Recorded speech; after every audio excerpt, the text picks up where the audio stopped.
Halo Jebret Tim. Ada sesuatu yang lagi rame nih. Lu harus kasih dia kesempatan lagi. Di atas kertas lo semuanya harusnya menang. Ada bahasan yang paling ditunggu-tunggu. Kalau tadi kita bahas Arsenalnya udah berapi-api semangatnya dan torehan rekor demi rekor ini dibikin sama Arsenal mungkin musim ini, tapi kayaknya modal semangat dan rekornya Arsenal nggak cukup untuk mengkudeta City dari tahta mereka. Di sisi lain Jebret Tim, City juga mengalahkan rekor dari Sir Alex Ferguson dengan memboyong gelar Liga Inggris secara 4 musim berturut-turut. Sebelumnya Sir Alex selalu membawa MU tripit terus di musim 1998-99 sampai 2000-2021. Pas zamannya Beckham ya, dan 2006-2007 sampai 2008-2009 pas zamannya Ronaldo. Nah, tapi setelah rekor ini dipecahkan, apakah udah cukup buat City? Apa makin lapar lagi City ke depannya malahan? Harusnya makin lapar sih. Nggak ada alasan buat Ya, dia. City kan mau nguber MU. Iya. Jumlah dari sisi Mereka trofi. 10 gelar Liga Inggris. MU berapa? 20? MU 19 ya. 20. 20. Liverpool 19, sorry ya. Ya 10 lagi. Tapi Sama Arsenal beda 3 kok sih. Arsenal berapa? 13. dikit lagi. 13. Ya, disalib itu Arsenal. Apalagi kalau ada Arteta. Gimana Mas Aryo? Kita coba sedikit bedah lah City musim ini. Apa yang beda dengan City musim ini gitu? Ya narasi soal nggak ada Gundogan sama Mahrez kan udah berkali-kali kok digaungkan. Cuman apa sih selain itu narasi yang bisa kita tangkap? Nggak seruthless musim lalu. Nggak seruthless musim Iya, lalu. Ya, karena nggak ada dua orang itu. Iya, nggak apa. Dan Pep kan selalu ya, maksudnya ini pelatih yang sekarang mulai mempertimbangkan kapan gue harus ngegas, kapan gue harus tarik dari pedal gas. Berapa kali dia selalu mencoba ngegas, kadang-kadang terlalu terbuka mainnya, lalu ada gol masuk ke gawang dia. Itu berapa kali coba dia makin ke sini dia perbaiki gitu gaya mainnya, dan juga nggak perlu lo menang gede-gede, yang penting lo mendapatkan kemenangan. Itu yang gue lihat dari Pep di beberapa musim terakhir. Nah, di musim ini emang kan kita harus lihat tadi ya, hilangnya 2 pemain utama itu, ganjelannya tuh siapa? Ganjelannya ya dia harus datengin Kovacic, datengin Doku, datengin Matheus Nunes. Pemain-pemain yang secara kualitas sebetulnya biasa aja kalau kita bicara pemain-pemain yang mereka gantikan.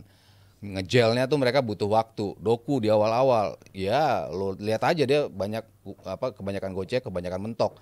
Tapi di beberapa pertandingan terakhir, terutama pas Ranin ini menjadi salah satu kuncinya Pep juga untuk bisa nge-crack lini pertahanan lawan dengan keberanian. Mungkin nyoba 10 cuma masuk 2 kali, tapi kan selalu menghadirkan kesulitan tersendiri bagi bek lawan untuk bisa dengan nyaman bertahan. Itu kan selalu dia ngeganggu di posisi itu. Kovacic ya being Kovacic ya mainnya terlalu safe lah kayak gitu, nggak ada. Kadang perlu yang kayak begitu. Nggak ada lutupan ke depan, tapi cukup untuk bisa lagi-lagi menjaga poin mereka. Nunes nggak setiap pertandingan main bagus, tapi ada beberapa pertandingan di mana dia memberikan kontribusinya. Ya kadang-kadang dia bisa nyetak gol. Iya, dia bisa main di posisi mana-mana. Jadi kan kalau Pep ya kita bicara pelatih yang bisa menyulap siapapun di posisi apapun lah. Fabian Delph bisa dimainin di posisi back kiri dulu, lalu Zinchenko juga ya, di awal juga seperti itu. Makanya dibuang Zinchenko. Banyak pemain-pemain yang out of position tapi dia bisa tetap mempertahankan tim ini as a unit. Ya itu gue rasa ya ini jadi masterpiece lagi dari Pep, di mana di saat lu nggak main selayaknya City tapi tetap aja mentality lu adalah mentality champions. Di atas kertas lo harus menang, ya lo menang. Di atas kertas lo mungkin kesulitan, akhirnya lo kalah, ya nggak apa-apa. Memang seperti itu kalkulasinya. Tapi ketika lo dihadapkan sama tim yang lo harus menang, dia harus menang. Dan ya inilah, di era Sir Alex Ferguson kan, MU juga seperti itu. Bisa aja, suka aja kalah sama tim-tim yang rival langsung, tapi lawan tim-tim yang ece-ece, ya dia pasti menang. Ya dia harus menang lawan Arsenal, tapi gagal menang juga. Siapa? City. Gagal menang lawan? Arsenal. Iya, tapi kan lawan tim yang harusnya dia menang gitu. Maksudnya tim-tim Dan Arsenal enggak. Bedanya di situ. Ya bedanya gitu. Ya lawan Fulham ya lo harusnya menang, ya lo menang lah. Jadi Arsenal bukan kalah sama City, kalah sama dirinya sendiri gitu kan. Lu mau kalah lawan City just 3 points. Tapi kan butuh itu. Emang Pep di musim pertama langsung juara? Enggak. Musim kedua langsung juara? Enggak juga. Musim ketiga baru juara. Akhirnya kan setelah mentality itu terbentuk. Emang langsung bisa lolos ke juara Liga Champions? Enggak. Lolos pun ke partai-partai terakhir baru belakangan kok. Dia ngebentuk dulu mentality tim ini. As a winner, apa sih yang lo bisa sumbangkan setelah lo bisa merasakan menjadi juara? Mentality itu yang sulit. Lu ngebentuk pada saat lu punya pemain yang berkualitas yang bisa dibentuk. Kalau lu beli pemain kayak Pablo Mari yang ujung dibuang, Lokonga Tavares, lu mau bentuk apa yang lu mau bentuk? Ya, kalau Klopp lu bandingin, nggak semuanya pemain bintang kan? Bentar, Klopp beli pemain yang 40 juta, 50 juta ke atas itu hampir semua perform. Yang nggak perform mungkin Keita sama Oxlade. Yang nggak perform itu pemain yang murah, yang 10 juta, 15 juta ke bawah itu nggak perform. Tapi udah berkali-kali gue bilang. Dan performance-nya kan nggak langsung bisa dia tunjukin, butuh waktu juga dong. Ya, Handle betul. jadi pemain bagus Tapi kayak gitu kan pemain yang belakangan. dibeli berkualitas dan perform semua. Arsenal itu rata-rata nggak perform. Lihat tahun ini, Klopp sebegitu banyak pemain yang cedera. Baru 5 match terakhir mereka failed. Ya kan? Iya. Tapi tetap bisa bersaing sama kayak Arsenal tahun lalu. Iya, maksudnya kalau kita lihat komparasi timnya, ya nggak beda jauh lah sama Arsenal kalau gue bilang Liverpool ya. Kalau kita compare sama City. Liverpool tahun ini nggak beda jauh karena pemain tengahnya nggak bagus. Tapi kan mereka tetap bisa Tapi bersaing. tahun lalu sebelumnya pemainnya bagus semua. Ngeri lihat. Ketemu Liverpool dulu. Wah, ini bakal kalah Arsenal.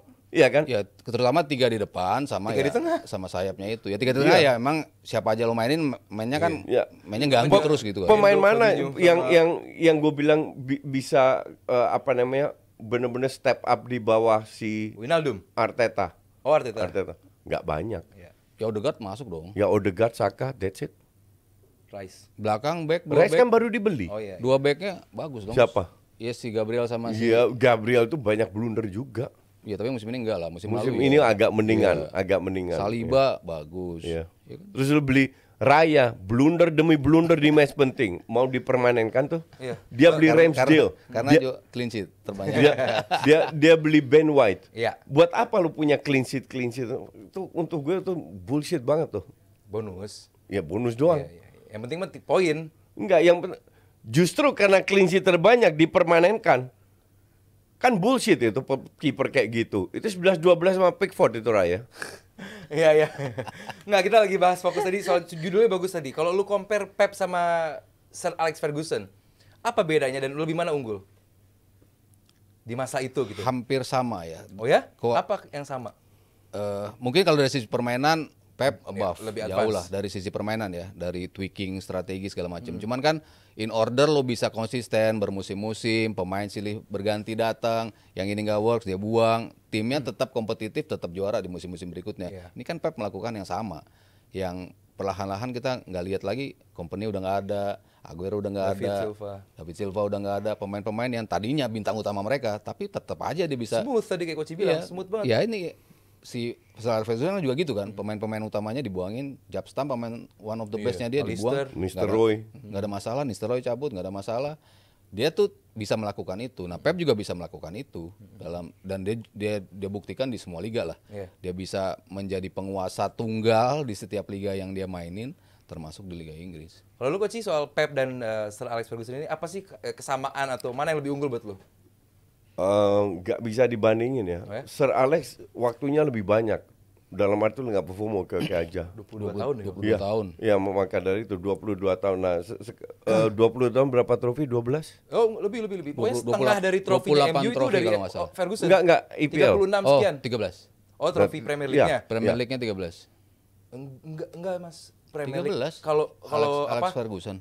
Oh iya, Premier League itu. Iya, Premier League itu, 13. iya. Ya, 13 dari 22 tahun. Itu let's say setengah. Iya. Pep 9 tahun 7 trofi. Iya. Kalau dia sepanjang Ferguson, ya Bisa. lewat Ferguson. Lebih Iya. banyak kok sih. Jadi kalau ini murni karena industrinya tambah lama tambah ketat, pressure-nya tambah lama tambah besar. Beda dengan Sir Alex. Ibarat Sir Alex tahun nggak masuk, Champions League. nggak masuk ke apa namanya, nggak perform lah.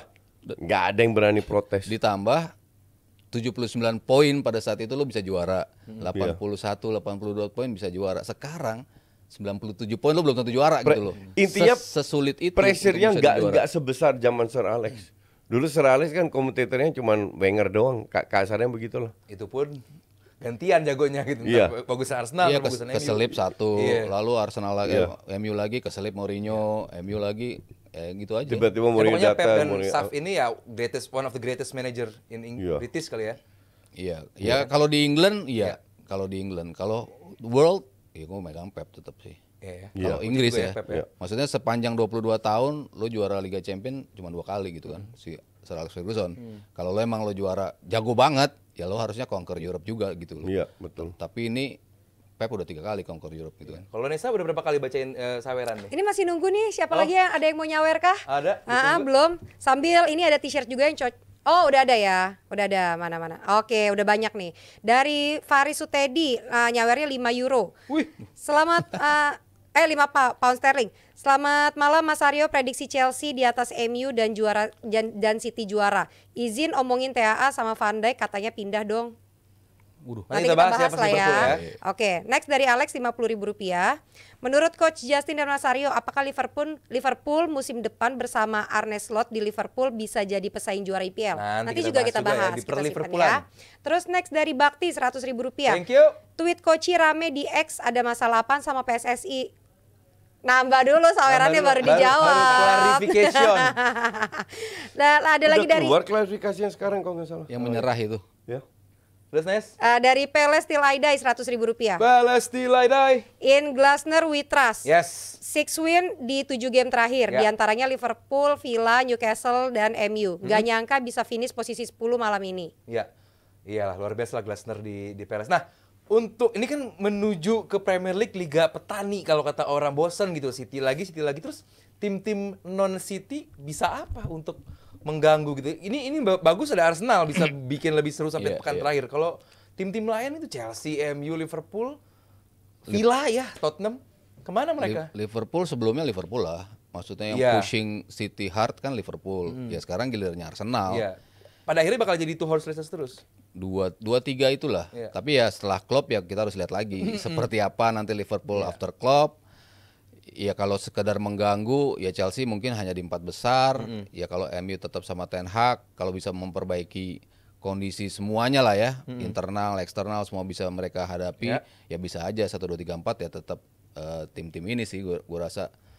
Tapi kalau yang untuk bisa nge-push sampai akhir ya kalau menurut gua Arsenal masih di musim depan. Tapi ya secara garis besar itu secara umum ya tiap musimnya bakal City lagi kan ya. Iya, yes. Ya karena itu apa yang lo pupuk mentality setelah lo kalah akhirnya lo bisa menjadi juara. Ya kelolosan ke Liga Champions itu kan juga tadinya bisa kalah sama Lyon, bisa kalah sama Juve, bisa kalah sama Ajax. Maksudnya lo bisa kalah sama tim-tim yang lo seharusnya nggak kalah gitu loh. Tapi lo kalah. Nah itu kan akhirnya membentuk lo sebagai tim punya mentality. Dan kenapa mereka akhirnya di Liga Champions bisa berbicara? Ya setelah bisa merasakan dominasi di Premier League dulu gitu loh. MU kan juga seperti itu kan, dominan. Akhirnya mereka bisa bisa merajai di Eropa gitu. Oke, kalau Coach sendiri kan statement bahwa tadi udah puja-puji bagi Pep Guardiola dan City-nya gitu ya. Cuman ada fase Coach tidak menjagokan City gitu. Justru Arsenal dan Liverpool yang Coach expect untuk bisa sampai sampai mereka out di Champions League. Nah, itu berubah semua. Oh, oke. Gimana? Ya, mereka fokusnya ke Liga dan disapu juga. Kalau mereka sampai jauh ke Champions League, karena kan ketemu Madrid, tapi memang tidak sehebat musim lalu kan. Musim lalu kan disapu bersih Madrid. Dan musim ini kalah adu penalti kan kalau nggak salah. But it happens. Nah, itu yang membuat berubah semuanya. Oh, jadi turning point-nya adalah turning point pada saat mereka gugurnya City di Liga Champions. Mereka fokus kan. Makanya habis itu disapu bersih kan. Termasuk nanti FA Cup juga lawan MU. Nggak tahu itu final. Jadi ya sekarang ada era Klopp kan sudah berakhir juga nih di Liverpool gitu. Nah ke depannya ya udah Arteta versus Pep atau mungkin ada nama-nama di luar Arne Slot lah ya yang kita kan belum tahu juga. Tapi dari track record yang udah kejadian gini, siapa nama-nama pelatih yang mungkin bisa merepotkan juga? Ten Hag dengan MU-nya atau Ange Postecoglou dengan Spurs-nya? Ya sekedar pengganggu Eropa ya gua rasa ya komposisi sekarang ya minus Aston Villa ya. Aston Villa musim depan gue rasa nggak masuk 4 besar. Iya kayak Castle, kayak Newcastle. Ya seperti itu. Tapi kalau yang dari permainan, dari sisi materi pemain, ya gue ngelihat si Spurs sama City sama MU yaitu on par ya. Pelatih, pemain, cara main yang bisa membuat mereka ada di peringkat zona Eropa lah ya. Tapi di peringkat keberapanya itu yang mungkin harus kita tunggu lagi gitu. Halo Jabra Tim. Ada sesuatu yang lagi rame nih. Lu harus kasih dia kesempatan lagi. Di atas kertas lo semuanya harusnya menang. Ada bahasan yang paling ditunggu-tunggu.